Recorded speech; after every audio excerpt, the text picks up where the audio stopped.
आइए परमेश्वर यीशु, हम मांगते हैं प्रभु, आज के वचन को हम तेरे हाथ में लेते हैं प्रभु। वचन दोधारी तलवार के समान आने दे प्रभु, जो हमारे हृदय में ही नहीं जाए पर हमें हमारे जीवन को भी बदले।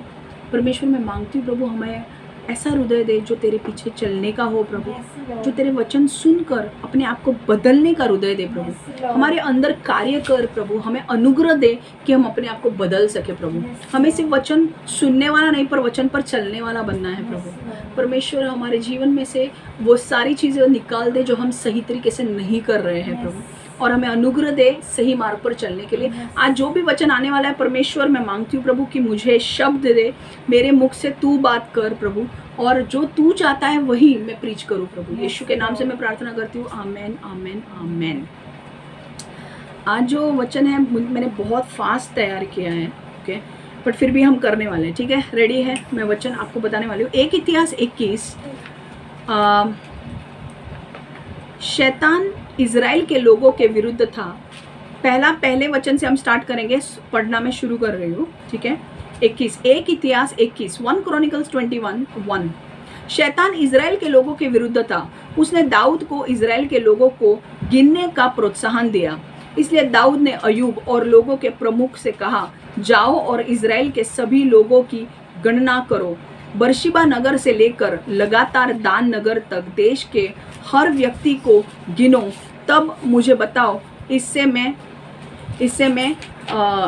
मैं जान सकूंगा कि यह कितने लोग हैं। किंतु अय्यूब ने उत्तर दिया,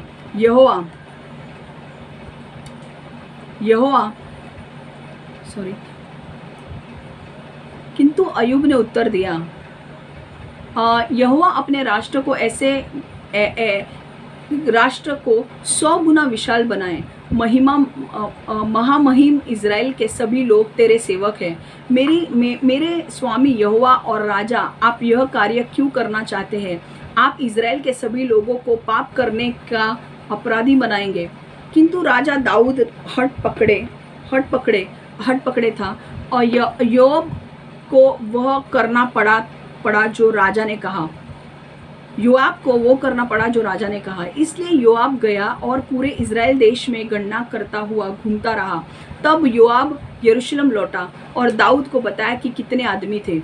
इजराइल में 11 लाख पुरुष थे और तलवार का उपयोग कर सकते थे, और तलवार का उपयोग करने वाले 4,70,000 पुरुष यहूदा में थे। ओके अब स्टोरी क्या है बताएं। स्टोरी ये है कि वचन हमने पढ़ा है। अब वचन मैं आपको अर्थ बता रही हूँ और उसका प्रकटीकरण भी बताने वाली हूँ। 7वां ये पढ़ लेते हैं और फिर हम करेंगे। योआब ने लेवी और बेन्यामीन के परिवार समूह की गणना नहीं की। योआब ने उन परिवार समूह की गणना नहीं की क्योंकि वह राजा दाऊद के आदेशों को पसंद नहीं करता था। परमेश्वर की दृष्टि में दाऊद ने यह बुरा काम किया था, इसलिए परमेश्वर ने इजराइल को दंड दिया, ठीक है। अब क्या हो रहा था, बैकग्राउंड क्या था, देखो। दाऊद एक राजा बन गया था, ठीक है, वो इजराइल का राजा बन चुका था। बट अभी क्या हुआ था कि दाऊद के मन में शैतान ने कार्य किया कि तू जाके अपनी जो मिलिट्री पावर है, जितने भी तेरे मिलिट्री पता है ना, आप आर्मी समझते हो ना, हमारे इंडिया में जो सैन्य है ना, आर्मी नेवी एयरफोर्स, जितने भी इजराइल में सैन्य है उनकी गिनती कर और उन्हें तू मुझे बता। अब ये जो चीज़ थी, ये सबसे बड़ा पाप था दाऊद के परमेश्वर के नज़र में। क्यों पाप था? क्योंकि परमेश्वर हमेशा ये चाहता था कि तुम्हारी नज़र तुम लोगों के ऊपर ना रखो, तुम्हारी नज़र मेरे ऊपर होनी चाहिए। हालेलुया। लोग आज अच्छे हैं, बुरे हैं, लोग आज ठीक है, कल लड़ाई के वक्त वो तुम्हारे साथ रहेंगे या नहीं रहेंगे तुम नहीं जानते, है कि नहीं। लोगों का मन कभी भी बदल सकता है, ओके। बट दाऊद ने क्या किया? दाऊद ने लड़ाई करने के लिए वो ये देख रहा था कि मुझे वो देख रहा था कि अरे यार, मेरे सैन्य कितने हैं, मतलब मेरी पावर कितनी है। सैन्य से दिखता है हमारे देश की पावर कितनी है कि नहीं। भारत अगर आप देखोगे कितनी सारे मिसाइल्स बना रहा है, अलग अलग मिसाइल्स टैंक्स बनाता है। क्यों दिखाता है वो? हम न्यूक्लियर वेपन बना रहे हैं, क्यों दिखाता है? क्योंकि वो दिखाने के वजह से लोगों को सब पता चलता है कि भाई ये देश में कितना पावरफुल देश है। तुम लोगों को अगर देश को बताना है, तुम्हारे दूसरे देश को बताना है कि तुम कितने पावरफुल हो, तुम्हें मिसाइल्स, ऐसी सारी तकनीकें बनाने पड़ती है, ऐसे सारे वेपन्स बनाने पड़ते हैं जिसके बाकी के दूसरे देश तुम्हारे उन मिसाइल्स को देख के पता चलता है कि भाई इनकी पावर है, इनके साथ हमें लड़ना नहीं है। हालेलुया। अब मिलिट्री पावर जो है, दाऊद की मिलिट्री पावर के ऊपर भरोसा होने लगा। अब क्या हुआ था, शैतान ने उसका मन भटकाया और शैतान ने उसे ऐसा काम करने के लिए मजबूर किया जो उसे करना नहीं चाहिए था। क्या काम करने के लिए मजबूर किया कि जा दाऊद, तू गिनती कर तेरे आर्मी में कितने लोग हैं, आर्मी में, सैन्य में कितने लोग हैं। परमेश्वर क्या चाहता था, मत गिनती कर, क्योंकि मैं तेरा राजा हूं, मैं तुझे चलाऊंगा, है कि नहीं। अगर आप बाइबल में दूसरी जगह पे पढ़ते हो तो 300 लोग परमेश्वर ने सैन्य का इस्तेमाल किया है, उन्होंने लाखों लोगों को हराया है। तो सैन्य का क्वांटिटी जो है ना, 300 लोग या 400 लोग, उससे कुछ फर्क नहीं पड़ता है। फर्क इस बात से पड़ता है कि परमेश्वर तुम्हारे साथ है कि नहीं। तुम्हारे साथ पूरा जग होगा, पर जग के साथ परमेश्वर है कि नहीं डिपेंड होता है। तुम अकेले होंगे और पूरा जग अलग होगा, और पूरे जग में लोग एक साथ होंगे और तुम अकेले होंगे, पर इसके वजह से ये नहीं डिसाइड होता है कि कौन जीतेगा। वो लोग ज्यादा है इसलिए ये डिसाइड नहीं होता है कि वो लोग जीतेंगे, क्योंकि डिसाइड इसके वजह से होता है कि किसके साथ परमेश्वर है। समझ में आ रहा है, परमेश्वर किसके साथ है उसके ऊपर डिपेंड करता है कि बॉस तुम जीतोगे या नहीं। अगर तुम्हारे देश के साथ, तुम्हारे लोगों के साथ परमेश्वर है तो तुम 5 लोगों को भी लेके जाओ, तुम जीतोगे। हालेलुया। यहाँ से पहला पॉइंट हमें क्या सीखना है, पहला पॉइंट ये सीखना है कि शैतान आपको पाप करने पर मजबूर कर सकता है। शैतान आपको प्रलोभन में डाल सकता है।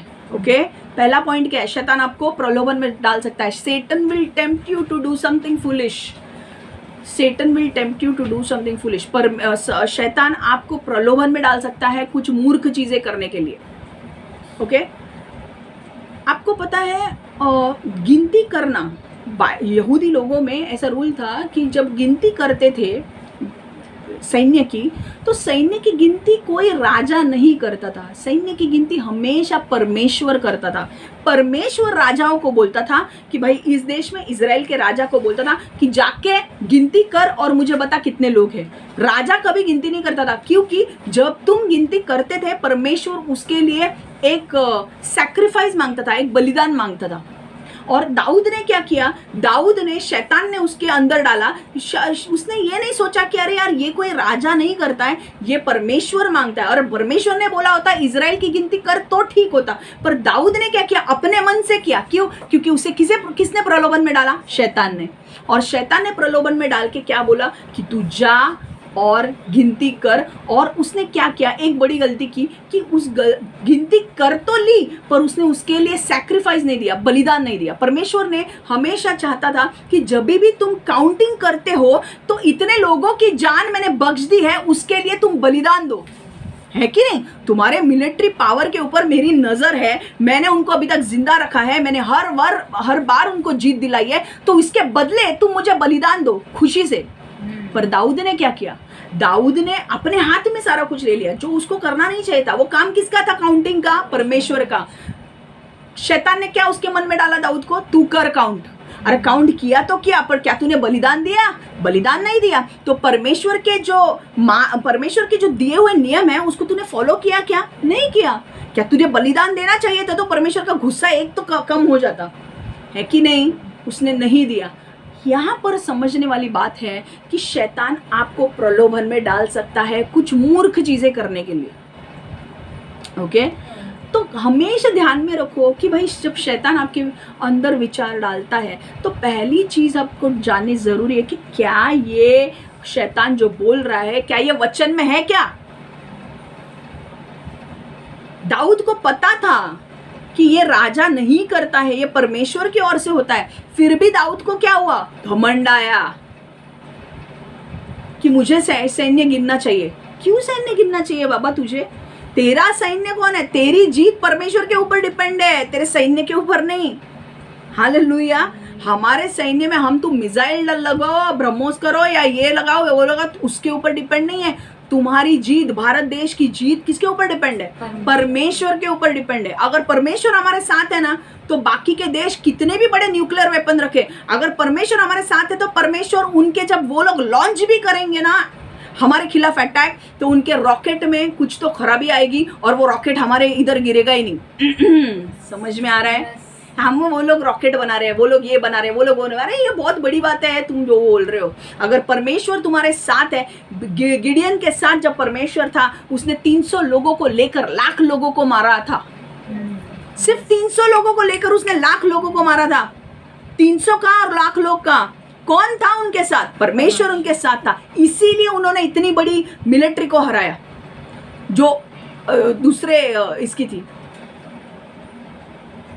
जो उनके विरुद्ध, जो विरुद्ध देश थे, जो उसके खिलाफ चल कर आ रहे थे। उनकी सेना बहुत बड़ी थी, पर दाऊद, उसने क्या बोला? परमेश्वर ने बोला गिडियन मुझे इतने लोग नहीं चाहिए, सिर्फ 300 लोग ले, मैं उनके साथ तुझे जीत दिलाऊंगा। हमारी मिलिट्री पावर हमेशा ध्यान में रखना, मिलिट्री पावर है, मिलिट्री पावर के ऊपर भरोसा मत रखो। मिलिट्री पावर आपको वहां तक नहीं लेकर जाने वाली है। मिलिट्री है, आज मिलिट्री के 5 लोग हैं और 5 लोगों से तुम्हें जीत दिलाएगा परमेश्वर उनके अंदर इतना स्किल, टैलेंट एंड एबिलिटी देगा कि वो 5 लोग बड़े बड़े कारनामे करेंगे। परमेश्वर होना जरूरी है तुम्हारे देश में। तुम्हारे देश को चलाने वाला परमेश्वर होना चाहिए। तुम अगर शैतान की ओर से प्रलोभन में आकर चीजें कर रहे हो तो तुम मूर्ख बातें कर रहे हो। और दाऊद ने ये मूर्ख चीज की। आज एक दूसरे के साथ देश लड़ रहे हैं, यूक्रेन और रशिया एक दूसरे के साथ लड़ रहे हैं। पता है उन दोनों को देश जो लड़ रहे हैं उसमें कितने सोल्जर्स मर रहे हैं? 4 लाख, 5 लाख, 6 लाख ऐसे ही मर रहे हैं। क्या उनका जीवन नहीं है? ऑफ कोर्स उनका जीवन है, पर एक मूर्ख बात कि हमको क्या करना है, उनके अंदर क्या डाला है कि नहीं हमको वो जगह चाहिए यूक्रेन की, और यूक्रेन बोल रहा है हम डिफेंड करेंगे। एक मूर्ख चीज। एक तुम्हारा देखो, राजा जो लोग होते हैं ना, जो देश के जो राजा होते हैं, उनके ऊपर बहुत बड़ी जिम्मेदारी होती है। अगर सही करते हो तो तुम्हारा पूरी प्रजा खुश होती है कि नहीं? आज यूक्रेन में कोई रहना नहीं चाहता है। क्यों? क्योंकि यूक्रेन में बॉम्ब गिरते हैं आए दिन। लोग यूक्रेन छोड़ के अलग अलग देश में पनाह ले रहे हैं। क्यों? क्योंकि यूक्रेन में बॉम्ब गिर रहे हैं। यूक्रेन रशिया में बॉम्ब गिरा रहा है, ये रशिया और यूक्रेन में बॉम्ब गिरा रहा है। हो क्या रहा है? सारे जो मिडिल क्लास लोग हैं, जो आम आदमी है, वो मर रहा है। बाकी कोई कुछ प्रॉब्लम नहीं हो रहा है।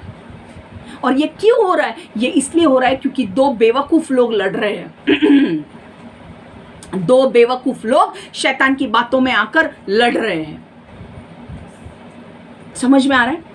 तुमको शैतान बोल रहा है, तुम शैतान की बातों में आकर लड़ तू इसके साथ। लड़ता हूं मैं, मेरी पावर में बताता हूं, मैं ये मिसाइल यूज करता हूं, मैं वो मिसाइल यूज करता हूं, मैं वो ड्रोन मारता हूं। दाऊद ने बड़ी चीज ये की कि उसने राजा होके गलत निर्णय लिया। जब तुम एक पोजीशन पे आते हो, जब तुम एक लेवल पे गॉड तुम्हें लाता है, हर डिसीजन इंपॉर्टेंट होता है बॉस। तुम जब एक लेवल पे आते हो और जब तुम गवर्न करने लगते हो, हर डिसीजन इंपॉर्टेंट होता है। तुम कैसे भी कुछ भी निर्णय लोगे तो तुम्हारे नीचे के लोग बर्बाद हो जाएंगे। इसीलिए बाइबल कहता है जब राजा अच्छा है तो प्रजा भी खुश होती है। प्रजा मतलब कौन? लोग। जब राजा बुरा है तो प्रजा दुखी होती है। अब यूक्रेन में कौन रहता है? कोई नहीं। रशिया में भी डर डर के लोग रहते हैं, कहीं बॉम्ब आके हमारे यहाँ पे नहीं गिरे तो। समझ में आ रहा है आपको? तो हमेशा ध्यान में रखना, जब आपको परमेश्वर कोई पोजीशन पे लेकर जाए, चाहे कोई भी चीज हो, आपके परिवार में आप एक पोजीशन पे हो, तो परमेश्वर कई बार आप प्रार्थना करो कि शैतान जब आपको प्रलोभन में डाले गलत निर्णय लेने के लिए, गलत निर्णय मत लो। जब शैतान आपके दिमाग में विचार डालता है कि ये ऐसा हो रहा है, वैसा हो रहा है, बाइबल के अनुसार चेक करो। बाइबल में देखो कि क्या ये है, क्या ऐसा हुआ है। पहले बाइबल में हमें बहुत सारे स्टोरीज दिए। वो स्टोरीज क्यों दिए? हमें सिखाने के लिए। चेक करो कि ऐसा है क्या,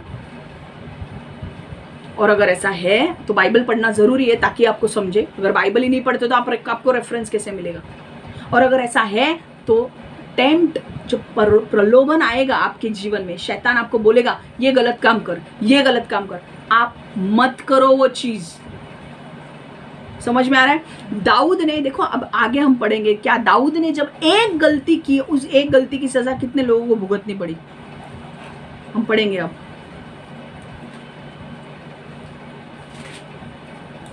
आगे चल के 8वां वचन हम देखेंगे। तब दाऊद ने परमेश्वर से कहा, मैंने एक बहुत महत्वपूर्ण काम किया है। everybody who is like you can read the Bible from English version आप रीड कर सकते हो बाद में. आज मैं हिंदी ही लेने वाली हूँ.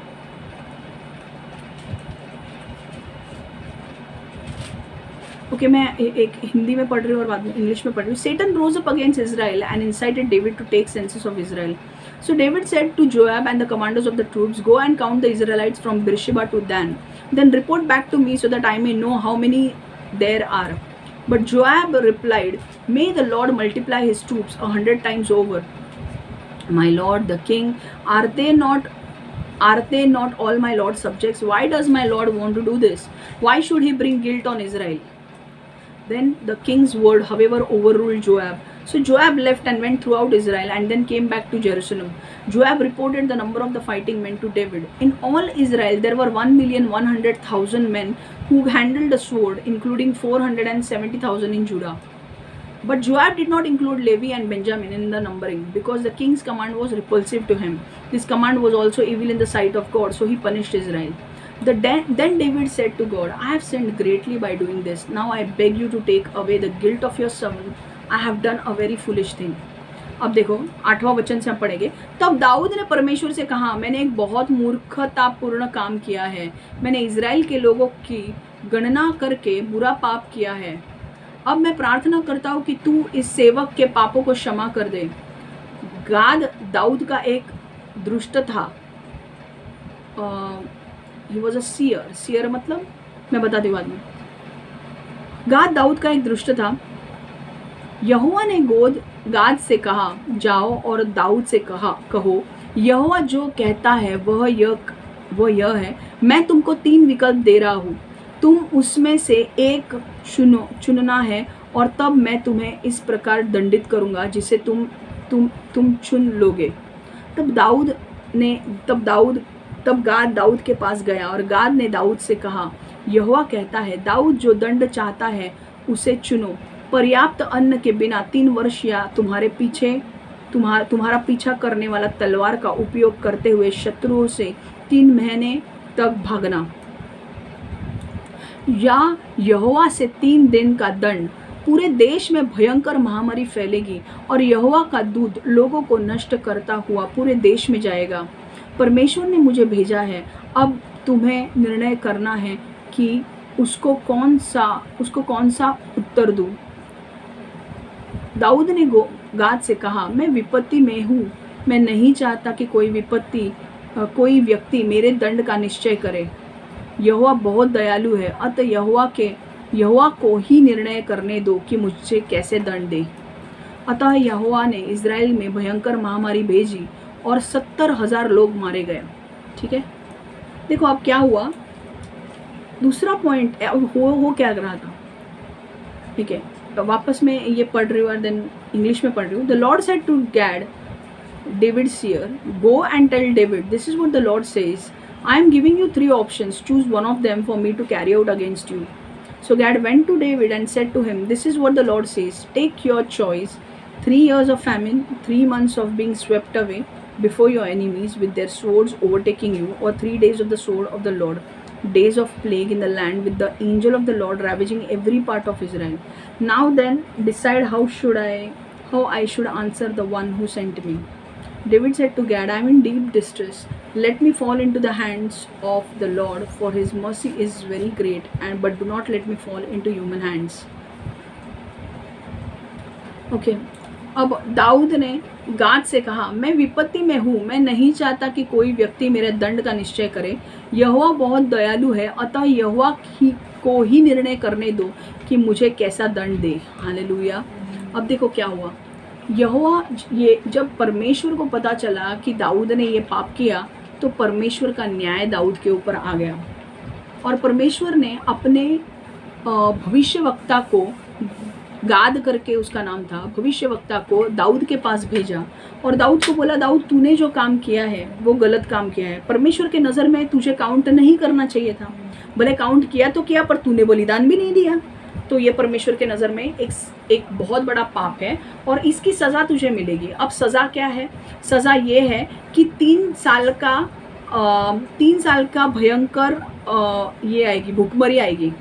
मतलब 3 साल फैमिन होगा, खाना पीना कुछ नहीं, सूखा पड़ेगा, ठीक है, अकाल आएगा, ठीक है। दूसरा, 3 महीने तक तुम्हारे दुश्मन तुम्हारे पीछे लगे पड़ेंगे। परमेश्वर ने गाद से 3 चॉइस दी, 3 चीजें बोली, तुझे कौन सा पनिशमेंट तुझे चाहिए, कौन सी सजा तुझे चाहिए। परमेश्वर ने कहा तू डिसाइड कर, वो सजा मैं तुझे दूंगा। पहला, अकाल आएगा, 3 साल तक अकाल आएगा। दूसरा, 3 महीने तक, अगर दूसरा है 3 महीने तक तेरे दुश्मन तेरे पीछे रहेंगे तलवार लेकर, मतलब वो मार भी सकते हैं तुझे। तीसरा, 3 days of the sword of the Lord, days of plague in the land, मतलब 3 दिन तक तेरे यहाँ पर महामारी फैलेगी, तेरे पूरे देश में महामारी फैलेगी और बहुत सारे लोग मारे जाएंगे।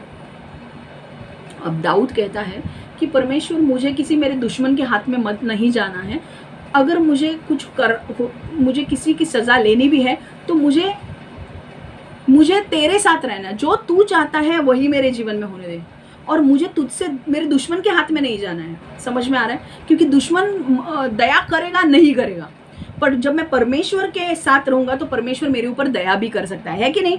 परमेश्वर कई बार हमारी सजा को माफ भी करता है कि नहीं। हम मनुष्य के ऊपर रहेंगे तो मनुष्य जरूर हमें दंड देगा, पर परमेश्वर का मन बदल सकता है, हालेलुया, वो हमारे दंड को निकाल सकता है। इसलिए दाऊद ने क्या बोला कि परमेश्वर नहीं, मुझे चाहिए कि मुझे अकाल भी नहीं चाहिए, मुझे नहीं चाहिए कि कोई दुश्मन मेरे पीछे पड़े, मैं चाहता हूँ कि 3 दिन की महामारी हो, ठीक है, और वो मेरे साथ होने दो, क्योंकि वो परमेश्वर की ओर से होगी। क्या पता परमेश्वर मुझे दया देगा, है कि नहीं।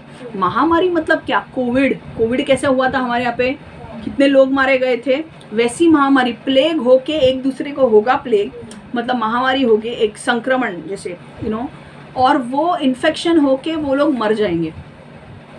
ये सजा किसको मिली? दाऊद के वजह से सारे लोगों को मिली। तो दूसरा पॉइंट मुझे क्या बोलना है कि हमेशा जब आप disobedience will always cost you, second point लिख के रखो यार, disobedience will always cost you.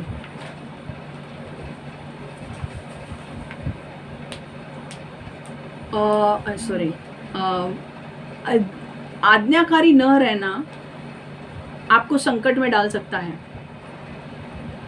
परमेश्वर का आज्ञाकारी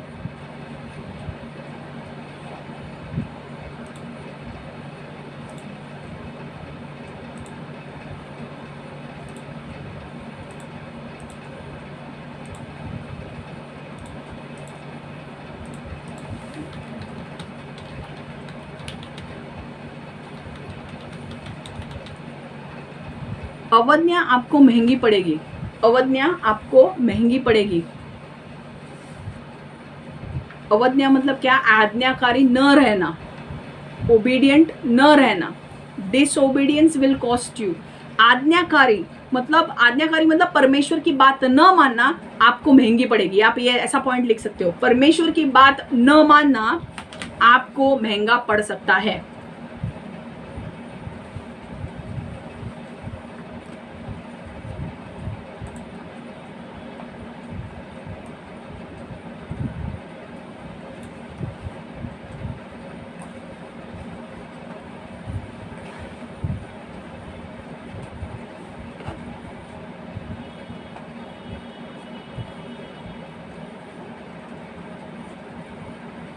हो गया? देखो क्या हुआ, पॉइंट क्या हुआ, जब दाऊद को कहा था कि बाबा तू काउंट मत कर, काउंट करने का हक किसको है? सिर्फ परमेश्वर को है। और परमेश्वर काउंटिंग करने के लिए क्यों बोलता था? काउंटिंग करने के लिए सैन्य को बोलता था, ताकि वो सैन्य को अरेंज कर सके अलग अलग ट्राइब के अनुसार। देखो 12 गोत्र थे इजराइल में, 12 गोत्र थे, ओके, 12 ट्राइब थे। याकूब के 13 बच्चे थे, एक लड़की थी दीना, बाकी 12 बच्चे थे, और 12 बच्चों के गोत्र थे, मतलब उनके यहाँ से वंशावली शुरू होने वाली थी। अब वहां पे इतने लोग उनके बढ़ गए थे कि परमेश्वर जानना चाहता था कई बार कि भाई इतने लोगों में से लेवी के जो लोग होते थे, लेवी जो गोत्र था, लेवी के गोत्र के लोग सिर्फ काम करते थे परमेश्वर के लिए, उन्हें बाकी लड़ाई करने का जॉब नहीं दिया था। तो लेवी लोग क्या करते थे? परमेश्वर के मंदिर में काम करने वाले लोग होते थे, इसलिए उनको कोई हिस्सा नहीं मिला। जो लोग देते थे वही उनका हिस्सा था, समझ में आ रहा है। अब बाकी के जो गोत्र थे उनके यहाँ पर हमेशा परमेश्वर कई बार काउंट करने को बोलता था, क्योंकि वहाँ के गोत्र के लोग कितने हैं, लाइक इसमें कितने हैं, नफ्ताली में कितने हैं, जुड़ा में कितना है, अलग अलग 12 जो बच्चे हैं दाऊद के, उस 12 बच्चे के वंशावली में कितने फाइटिंग मैन है, कितने 20 साल के ऊपर है, कितने 50 साल के नीचे है, कितने 50 साल के ऊपर है। ये क्यों परमेश्वर करता था? ताकि वो अपने इजराइल के सैन्य में उन लोगों को रिक्रूट कर सके, उन लोगों को ला सके। हमारे देश में अगर हमें नए नए आर्मी में मेंबर्स भरने हैं तो हमें पता होना चाहिए कि 20 साल के नीचे कितने हैं, 30 साल के नीचे कितने हैं, उनको ही हम अलाउड कर, 50 साल का बूढ़े को रखेंगे क्या हम लोग? वो लोग जो रहे 30 साल उनको हम लड़ाई करने के लिए नहीं बेचेंगे, बट उनका इंटेलिजेंस हम यूज़ करेंगे। समझ में आ रहा है? 50 साल के लोग भी लड़ते हैं, ऐसा नहीं मैं बोल रही हूँ, 50 या जो भी, उनका एक्सपीरियंस काम आएगा। अभी जब अगर सपोज मैं इंडियन आर्मी में होती 20 साल की उम्र में और मेरा अब 50 साल हो गया, मेरे 30 साल के रिटायरमेंट हो चुके, अब लोग मुझे लड़ाई करने के लिए नहीं भेजेंगे, मेरा एक्सपीरियंस यूज करेंगे, है कि नहीं? तो हमें पता तो होना चाहिए ना 20 साल के नीचे कितने हैं, 30 साल के नीचे कितने हैं, 50 साल के ऊपर के लोगों को हमने बिठाना है भाई, उनको किधर भेजेंगे लड़ाई करने के लिए? तो परमेश्वर क्या करता था? परमेश्वर राजा था इजराइल का, इजराइल उसका देश था, तो वो चुनता था और वो राजा को बोलता था इनके गिनती कर और मुझे बता इनमें से कितने गायक लोग हैं, तो मैं लेवी लोगों के गाना गाने के लिए मैं उनका इस्तेमाल करूंगा, कितने लोग वाद्य बजाने वाले हैं तो मैं उनका इस्तेमाल करूंगा, कितने लोग लड़ाई कर सकते हैं उनका मैं अलग फाइटिंग करने के लिए इस्तेमाल करूंगा। समझ में आ रहा है? रूबेन के यहाँ से कितने हैं, गाद के यहाँ से कितने हैं, डैन के इसमें से कितने हैं, हालेलुया, बेंजामिन के यहाँ से कितने हैं। समझ में आ रहा है? 12 गोत्र के लोग उनके नीचे मैं बोल रही हूँ। अब यहाँ पर समझने वाली बात यह है कि दाऊद ने की गलती, दाऊद को बोला था भाई ये काम किसका है? परमेश्वर का है, जो परमेश्वर का है वो परमेश्वर को करने दो, तुम मत करो। शैतान आएगा, हमेशा शैतान आपको वो चीज करने को बोलेगा जो परमेश्वर ने आपको बोली है ना करे। समझ में आ रहा है? शैतान हमेशा आपको वो करने को बोलेगा, शैतान हमेशा वही चीज बोलेगा आपको करने के लिए जो आपको परमेश्वर ने ना बोले। शैतान बोलेगा डिवोर्स दे, डिवोर्स दे, डिवोर्स दे, परमेश्वर बोलता है डिवोर्स मत दे। हालेलुया। क्यों डिवोर्स ना दे? परमेश्वर बोलता है जो मैंने जोड़ा है उसे कोई अलग ना करे, ठीक है? अब कई बार क्या होता है, शैतान फूट लगाता है हस्बैंड एंड वाइफ के बीच में, शैतान फूट डालता है। अब शैतान जब फूट डालने लगता है तो हमें पकड़ना है उसके झूठ को और हमें आगे बढ़ने नहीं देना है उसे। उसी दिन हमें जो प्रॉब्लम है वो सॉर्ट आउट करना है। समझ में आ रहा है? जब प्रॉब्लम सॉर्ट आउट नहीं होते हैं और वो 1 महीना 2 महीना 3 महीना 1 साल 2 साल जाते हैं, इसके बाद शैतान पूरी पकड़ ले लेता है और फिर वो बोलता है अब मैं दोनों को अलग करूंगा। और क्या होता है? डिवोर्स। परमेश्वर क्या बोल रहा है? डिवोर्स मत दे, मैं नहीं चाहता कि तुम डिवोर्स करो। अगर तुम्हारे बीच में कोई अनबन है सुलझाओ उस मैटर को, पर डिवोर्स मत दो। तो परमेश्वर के नियम कुछ जो परमेश्वर ने दिया है, परमेश्वर ने एक नियम दिया है, डू नॉट कमिट एडल्ट्री, मतलब हस्बैंड एंड वाइफ के रिलेशनशिप के बाहर जाकर कोई भी रिश्ता मत रखो। तो जब हम हस्बैंड एंड वाइफ है और उसके बाहर जाकर हम कोई रिश्ता रखते हैं तो वो क्या हो रहा है? वो हम पाप कर रहे हैं। और शैतान क्या करता है? प्रलोभन में डालता है कि जाकर जाकर जाकर। पर जब हम नहीं करते पाप तो हम किसका आदर कर रहे हैं? परमेश्वर का आदर कर रहे हैं। जब हस्बैंड एंड वाइफ एक दूसरे के साथ रहते हैं और वो किसी तीसरे के साथ नहीं जाते तो वो क्या कर रहे हैं? परमेश्वर का आदर कर रहे हैं। तो हर एक चीज जो परमेश्वर की कमांड है, परमेश्वर ने जो बोला है कि भाई ये कर मत, तो हमें क्या रहना है? हमें आज्ञाकारी रहना है और हमें नहीं करना है। पर अगर हम आज्ञाकारी नहीं रहे, अगर हमने परमेश्वर की बात नहीं मानी, तो आपको उसका परिणाम भुगतना पड़ेगा, जैसे दाऊद को भुगतना पड़ा। समझ में आ रहा है? अवज्ञा क्या बोला उसने? अवज्ञा आपको महंगा पड़ सकता है। अवज्ञा मतलब आज्ञा को न मानना, आदेश न मानना, आदेश, परमेश्वर के आदेश को ना मानना। परमेश्वर का आदेश जो है उसको जब हम ठुकराते हैं, बाइबल कहता है do not commit adultery. Adultery मतलब क्या? एडल्ट्री मतलब शारीरिक संबंध जो होते हैं हस्बैंड एंड वाइफ के बीच में, वो सिर्फ उन दोनों के बीच में होने चाहिए, किसी और के साथ नहीं होने चाहिए। और जब हम बाहर जाके किसी और के साथ करते हैं तो हम क्या कर रहे हैं? परमेश्वर के आज्ञा का उल्लंघन कर रहे हैं। समझ में आ रहा है? तो इसीलिए क्या हो रहा है? इसीलिए परमेश्वर कहता है, और हमेशा शैतान क्या करेगा? शैतान आपको उल्टा करने को फोर्स करेगा। समझ में आ रहा है? तो हमेशा ध्यान में रखना, जब शैतान आपको प्रलोभन में डालेगा तो पहले सोचो कि भाई अगर मैंने ये प्रलोभन में डाल के ये काम किया सपोज, और मैंने ये गलत काम किया, तो ये गलत काम मुझे बहुत महंगा पड़ सकता है। Disobedience will cost you. और अभी दाऊद के जीवन में कैसा डिसओबीडियंस हुआ? दाऊद को बोला था भाई तुझे काउंटिंग नहीं करना है, इसलिए योआब जो था उसे गुस्सा आ रहा था दाऊद के ऊपर कि तू पागल है क्या, तू क्यों काउंट कर रहा है? क्या परमेश्वर ने तेरे मिलिट्री में कम रखा है क्या? इतना तो दिया है, तू काउंट क्यों कर रहा है? और तू क्यों अपने मिलिट्री को ज्यादा समझ रहा है परमेश्वर से? सी, और दाऊद कोई नॉर्मल व्यक्ति नहीं था। परमेश्वर ने उसे छोटे से छोटा एक शेपर्ड बॉय था, वो चरवाहा था, उसको वहां से उठा के इजराइल का राजा बनाया था। और परमेश्वर तू तो इतना बनने के बाद, देखो जब हम लेवल बड़ी हो जाती है ना तो हमारा दिमाग खराब होता है। कई बार क्या होता है, जब हमारी लेवल बढ़ती है हम ऐसे लेवल पे आ जाते हैं जब हमें सब पहचानने लगते हैं, हमारे पास पैसा आता है, रुतबा आता है, सारे लोग पहचानने लगते हैं, उस वक्त हमारे दिमाग को शांत रखना बहुत जरूरी है। दाऊद का दिमाग घूम गया उस वक्त। शैतान ने आके उसे प्रलोभन में डाला। क्या प्रलोभन में डाला? कि तू गिनती कर, और गिनती करके उसने बहुत बड़ी कीमत चुकाई है। क्यों? क्योंकि जैसे उसने गिनती की वो परमेश्वर के आज्ञा का खिलाफ गया। क्यों? गिनती करने का काम सिर्फ परमेश्वर का है, उसे पता था। तो आपके जीवन में भी जब परमेश्वर, बाइबल के अनुसार आप चलो, बाइबल के विरुद्ध जाके आप कुछ मत करो। जब आप बाइबल के विरुद्ध जाके काम करते हो वहां पे श्राप आना शुरू हो जाते हैं। समझ में आ रहा है?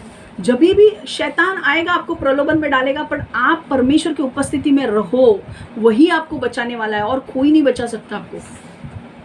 डिसओबीडियंस मतलब जब आप परमेश्वर के अवाज्ञा, आप आदेश नहीं मानते हो तो आपको कीमत चुकानी पड़ेगी। दाऊद को कैसी कीमत चुकानी पड़ी? दाऊद को परमेश्वर ने कहा कि तूने किया ना पाप, अब तुझे कीमत चुकानी पड़ेगी। न्याय उसके ऊपर आया, और न्याय क्या आया? 3 साल तक अकाल आएगा, या 3 महीने तक तेरे शत्रु तेरे पीछे चलेंगे, या तो फिर 3 दिन तेरे यहाँ पे महामारी रहेगी। अब तू चुन, तेरे को क्या चाहिए? और दाऊद ने क्या चुना? मुझे महामारी चलेगी। समझ में आ रहा है? तो क्या इसमें से समझना है कि disobedience will always cost you. हमेशा अवाज्ञा हमेशा आपको महंगी पड़ेगी। ठीक है?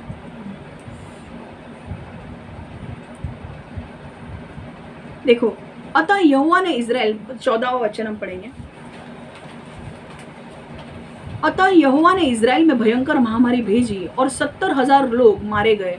परमेश्वर ने एक स्वर्गदूत को यरूशलेम को नष्ट करने के लिए भेजा, किंतु जब स्वर्गदूत ने यरूशलेम को नष्ट करना आरंभ किया तो यहोवा ने देखा और उसे दुख हुआ। इसलिए यहोवा ने इजराइल को नष्ट न करने का निर्णय किया। यहोवा ने उस दूत से जो नष्ट कर रहा था कहा, रुक जाओ, यही पर्याप्त है। यहोवा का दूत उस समय यबूसी और ओरनान की खलियान के पास खड़ा था। दाऊद ने नजर उठाई और यहोवा के दूत को आकाश में देखा। स्वर्गदूत ने यरूशलेम पर अपनी तलवार खींच रखी थी। तब दाऊद और अंग्रेजों प्रमुख ने अपने सिर को धरती पर टेक कर प्रणाम किया। दाऊद और अंग्रेज प्रमुख अपने दुख को प्रकट करने के लिए विशेष वस्त्र पहने थे। दाऊद ने परमेश्वर से कहा, वह मैं हूँ जिसने पाप किया है। मैंने लोगों की गणना के लिए आदेश दिया था। मैं गलती पर था। इजराइल के लोगों ने कुछ भी गलत नहीं किया। यहोवा मेरे परमेश्वर मुझे और मेरे परिवार को दंड दे, किंतु उस भयंकर महामारी को रोक दे जो तेरे लोग को मार रही है। समझ में आ रहा है? अब इंग्लिश में मैं पढ़ रही हूँ। So the Lord sent a plague on Israel and 70,000 men of Israel fell dead, and God sent an angel to destroy Jerusalem. But as the angel was doing so, the Lord saw it and relented concerning the disaster, and said to the angel who was destroying the people, enough, withdraw your hand. The angel of the Lord was then standing at the threshing floor of Araunah the Jebusite. David looked up and saw the angel of the Lord standing between heaven and earth with a drawn sword in his hand extended over Jerusalem. Then David and the elders, clothed in sackcloth, fell face down. David said to God, was it not I who ordered the fighting men to be counted? I, the shepherd, have sinned and done wrong. These are but sheep. What have they done? Lord my God, let your hand fall on me and my family, but do not let this plague remain on your people. तीसरा point क्या है? तुम्हारी एक गलती, एक गलत निर्णय बहुत सारे लोगों की बर्बादी कर सकता है। तुम्हारा एक गलत निर्णय बहुत सारे लोगों के बर्बादी का कारण बन सकता है। अगर तुम एक फैमिली में हो और तुम निर्णय लेने के लायक हो, अगर तुम सही निर्णय नहीं लेते हो तो तुम्हारे वजह से तुम्हारे पूरे फैमिली मेंबर्स अफेक्ट हो सकते हैं।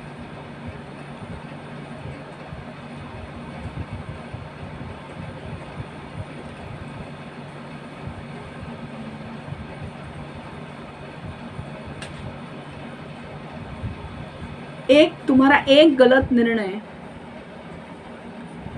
बहुत सारे लोगों के बर्बादी का कारण हो सकता है। One wrong decision can do harm to many others. One wrong decision can harm many others. समझ में आ रहा है क्या हुआ? देखो इधर देखो, हो गया क्या? अभी तक लिख ही रहे हो, 2 मिनट दूर लिखने के लिए। हाँ हो गया। देखो अब हो क्या रहा था। दाऊद ने एक निर्णय लिया, गलत निर्णय। तुम्हारा निर्णय जब तुम लेते हो वो बहुत महत्वपूर्ण है। हमेशा हर वक्त जब तुम निर्णय लेते हो पहले परमेश्वर से पूछो कि भाई ये निर्णय मुझे लेना चाहिए या नहीं। या फिर जब शैतान आपके दिमाग में कुछ भी डालता है, पहले बाइबल के साथ कंफर्म करो कि बाइबल इसके बारे में क्या कहता है। अगर ये मैं निर्णय ले रहा हूँ ये सही है कि नहीं। आपको परमेश्वर की उपस्थिति में बैठने की ज़रूरत है, परमेश्वर के साथ बैठने की ज़रूरत है, उपस्थिति में और उपवास करने की ज़रूरत है वो डिसीजन लेने के पहले। समझ में आ रहा है? जब परमेश्वर आपको, जब भी आप निर्णय लेते हो, क्योंकि देखो आप प्राइम मिनिस्टर हो सकते हो, आप किसी देश के सीएम हो सकते हो, आप किसी देश के अधिकारी हो सकते हो, स्कूल के हेड हो सकते हो, अथॉरिटी में हो सकते हो, या आप किसी फैमिली के मेंबर हो सकते हो। देखो हर एक डिसीजन जो आप लेते हो सारे लोगों को अफेक्ट करता है। अगर स्कूल का प्रिंसिपल अगर एक गलत निर्णय ले तो सारे देश, सारे स्कूल को भुगतना पड़ेगा, है कि नहीं? अगर प्राइम मिनिस्टर, हमारे जो प्राइम मिनिस्टर है भारत देश के, अगर वो एक गलत निर्णय ले तो पूरे देश को भुगतना पड़ेगा। अगर वो सही निर्णय ले तो प्रजा खुश होती है कि नहीं? गैस सिलेंडर का भाव कम हुआ तो अच्छा निर्णय लिया कि नहीं? है कि नहीं? सब खुश हो गए, है कि नहीं? ऐसा कुछ होना चाहिए भाई। गैस इतना अपने को मिल रहा है, इतना ऑयल आ रहा है तो अपने को कम तो होना चाहिए ना भाई। इंडिया में रेट्स कम होने चाहिए सिलेंडर के, है कि नहीं? अब और मिलने वाला है गैस, है कि नहीं? सो जो तुम डिसीजन लेते हो, जो जिस चीज़ के तुम हेड हो, कोई भी डिपार्टमेंट के हेड हो, कोई भी कंपनी के हेड हो, कोई भी किसी के हेड हो, तुम्हारा एक डिसीजन लोगों के लिए आशीष बन सकता है या श्राप बन सकता है। समझ में आ रहा है? वो डिसीजन तुम्हें सही लेना है। और वो डिसीजन तुम सही कैसे लोगे? जब तुम्हें बाइबल पता है। बाइबल से तुम्हें बहुत सारी चीजें पता चलेगी कि तुम्हें वो डिसीजन लेना है या नहीं लेना है।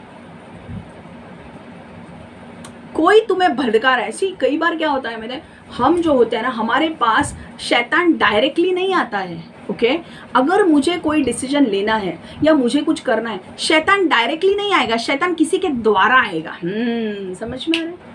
शैतान आपको बोल के नहीं आएगा मैं लूसीफर हूँ, मैं शैतान हूँ और मैं तुझे लुभा रहा हूँ। नहीं, शैतान तुम्हारे दोस्तों के अंदर से आ सकता है, तुम्हारे पहचान वालों के अंदर से आ सकता है, कहीं से भी आ सकता है तुम्हें बहकाने के लिए। अब दाऊद को मैंने पढ़ा कल कि दाऊद को कैसे आया शैतान बहकाने के लिए। दाऊद को बहकाने के लिए पहले ज़माने में क्या होते थे?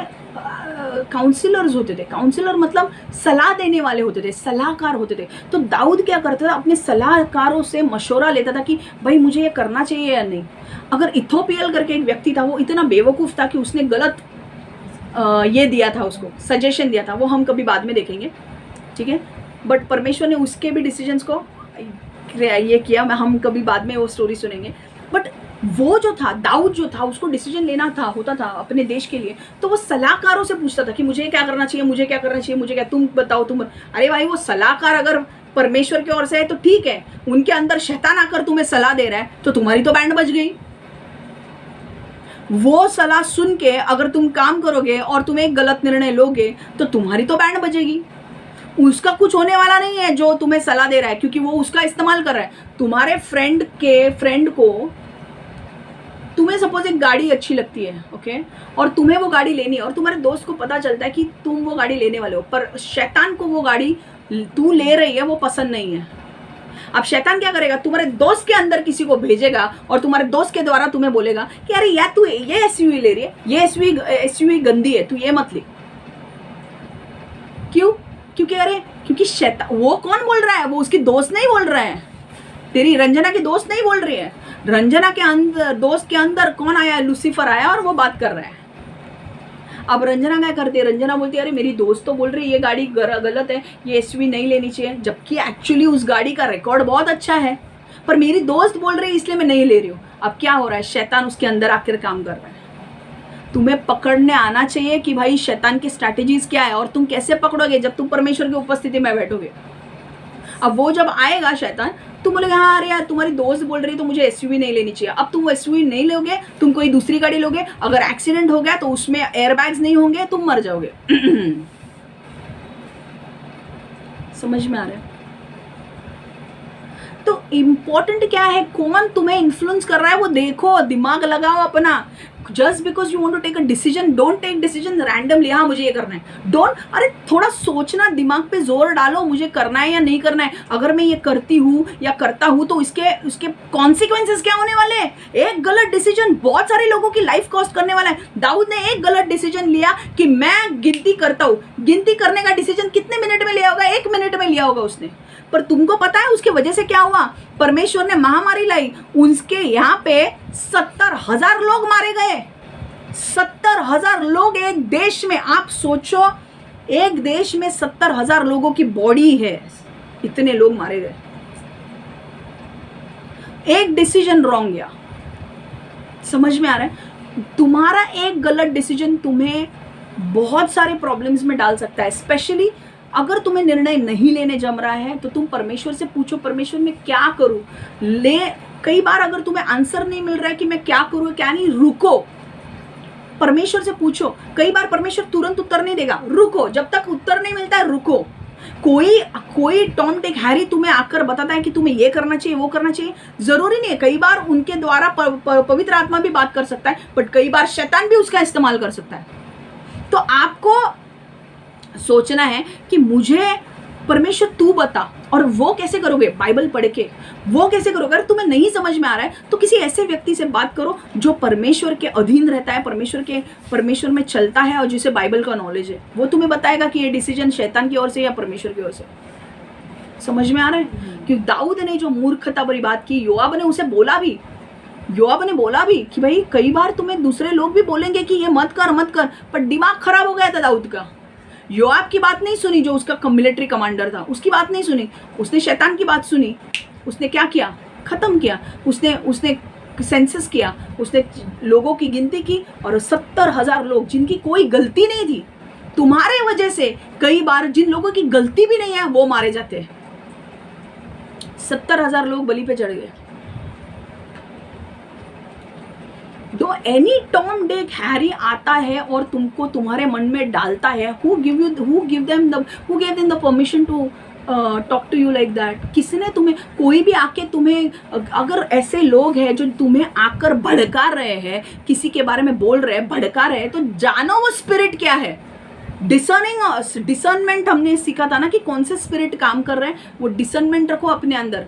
आपकी दोस्त होगी बहुत अच्छी, पर वो दोस्त के अंदर लूसीफर होगा तो आपको बर्बादी के इस पे लेकर जाएगा। समझ में आ रहा है? कई बार आपके दोस्त का इस्तेमाल पवित्र आत्मा भी कर सकता है राइट डिसीजन लेने के लिए। अगर आपको नहीं समझ में आ रहा है तो आप वेट करो। गलत निर्णय, समटाइम्स एक डिसीजन लेने के लिए टाइम नहीं लगेगा, बट एक गलत डिसीजन बहुत सारे लोगों की लाइफ बर्बाद करेगा। समझ में आ रहा है? दाऊद के एक मूर्ख भरे निर्णय की वजह से 70,000 लोग मारे गए। एक चीज, आए दिन हमारे यहाँ पे ट्रेन के एक्सीडेंट हो रहे हैं। हमें क्या डालना चाहिए, कवच डालना चाहिए। क्यों?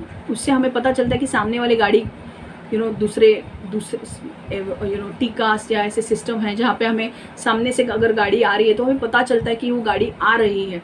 हेड ऑन कोलिजन जो होता है, जो ट्रेन यहाँ से भी आ रही है और यहाँ से भी आ रही है, तो कवच अगर हम डालेंगे तो हमें सेंसर्स होते हैं कि दो गाड़ी में सामने से गाड़ी आ रही है या नहीं आ रही है। तो अगर हम वो डालेंगे तो हमें पता चलेगा। अगर हमारे पास वो है ही नहीं इम्प्लीमेंटेड तो सामने से गाड़ी आएगी, ठोकेगी और एक्सीडेंट होंगे।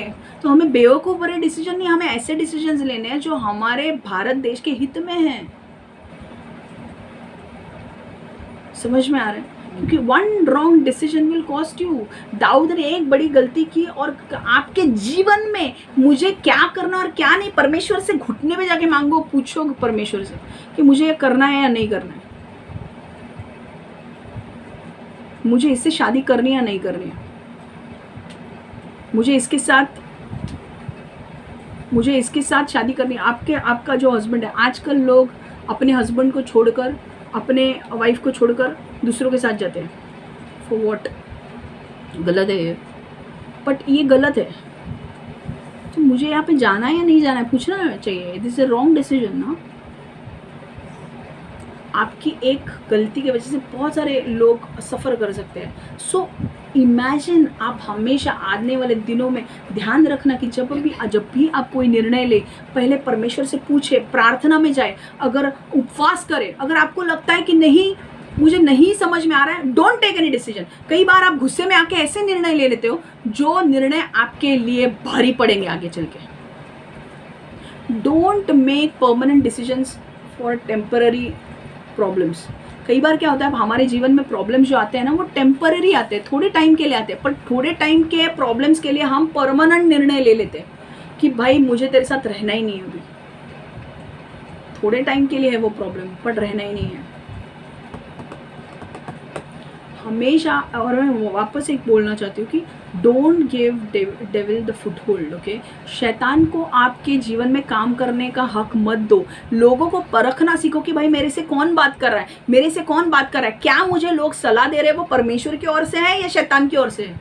शैतान कभी नहीं चाहेगा कि पति पत्नी एक हो, तो वो क्या सलाह देगा, तोड़ने की ही सलाह देगा।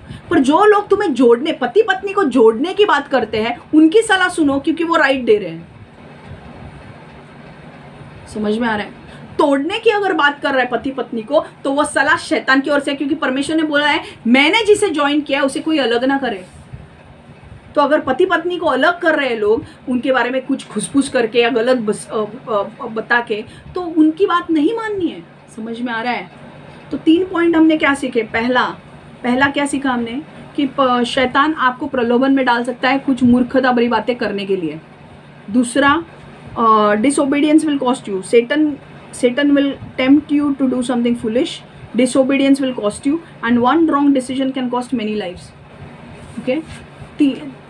Disobedience मतलब अवज्ञा आपको, आपके जीवन में अवज्ञा आपको महंगी पड़ेगी। ओके, आदेश, परमेश्वर का आदेश न मानना आपको महंगा पड़ सकता है।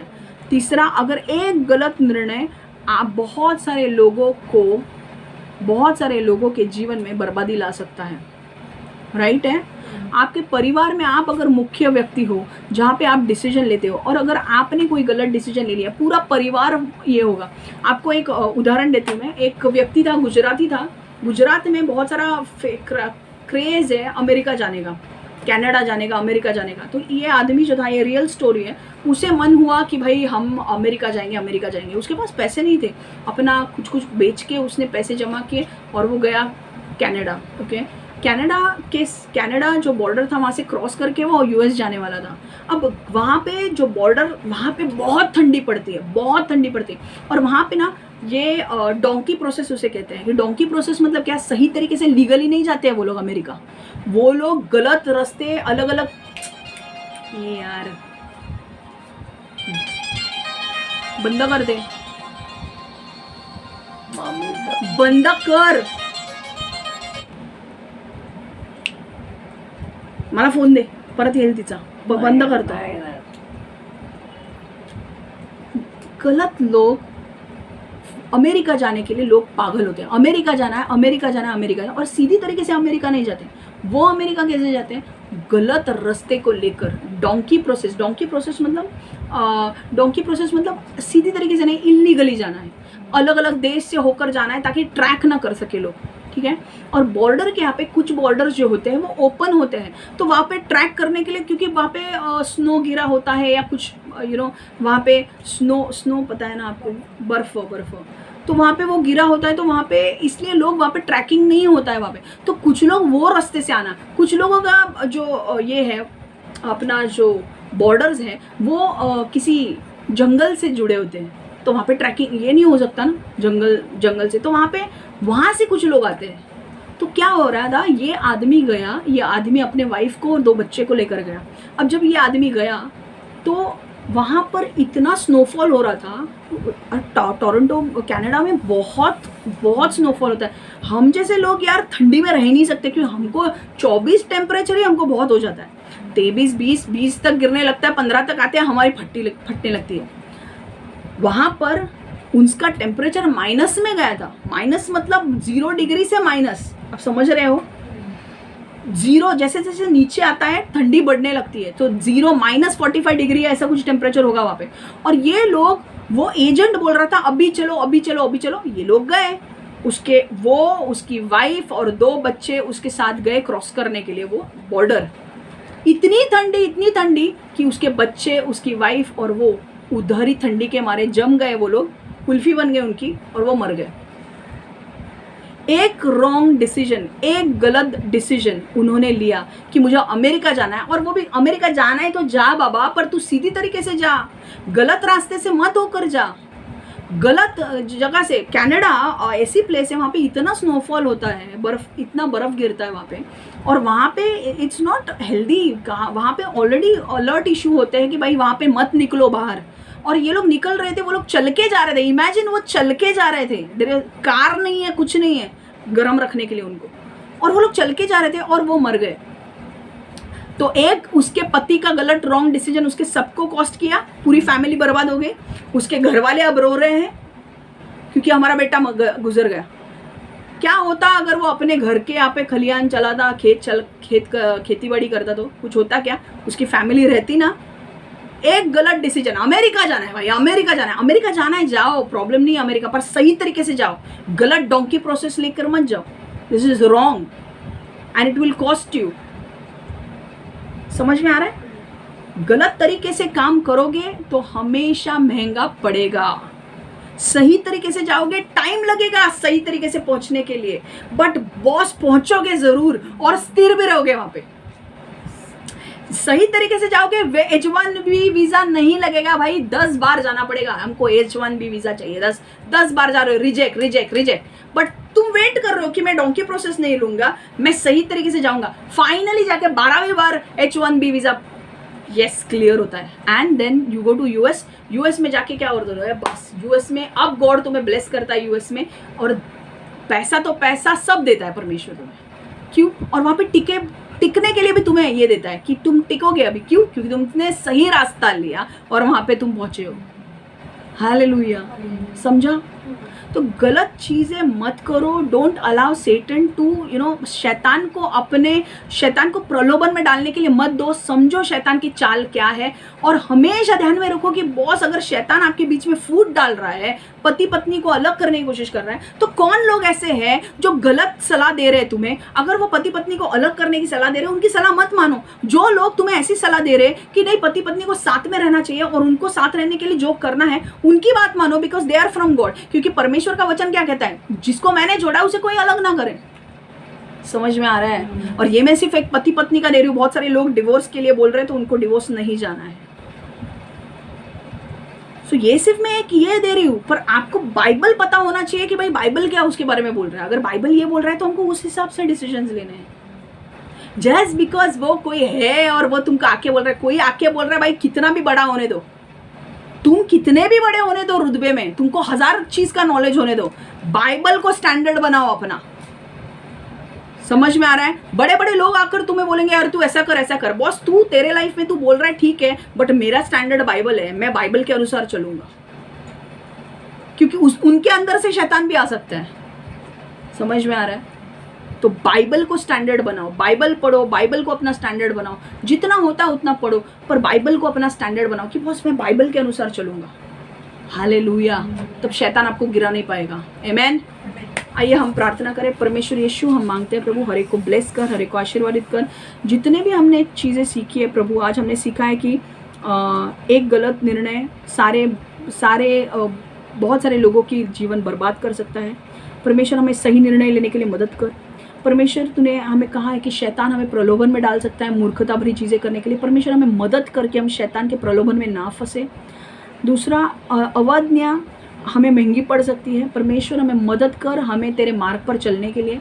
परमेश्वर हमें मदद कर। अगर हमें नहीं समझ में आ रहा है कि हमें क्या करना है तो हमें रुकने के लिए मदद कर, या हमें किसी ऐसे व्यक्ति से सलाह लेने के लिए मदद कर जो हमें सही मार्गदर्शन दे सकता है। प्रभु ऐसे व्यक्ति का हमें नाम बता कि कौन हमें सही मार्गदर्शन दे सकता है। प्रभु मैं मांगती हूँ प्रभु कि हमें हर एक व्यक्ति को सही निर्णय लेने के लिए मदद कर। जो निर्णय तुझे भाते हैं, जो निर्णय तुझे प्लीज़ करते हैं, हम वही निर्णय ले प्रभु। चाहे उसके लिए हमें थोड़ी सी कठिन परिस्थिति से क्यों ना गुजरना पड़े, पर हमें ऐसे निर्णय लेने हैं जो तुझे भाते हैं प्रभु, जो तेरे वचन के अनुसार है प्रभु।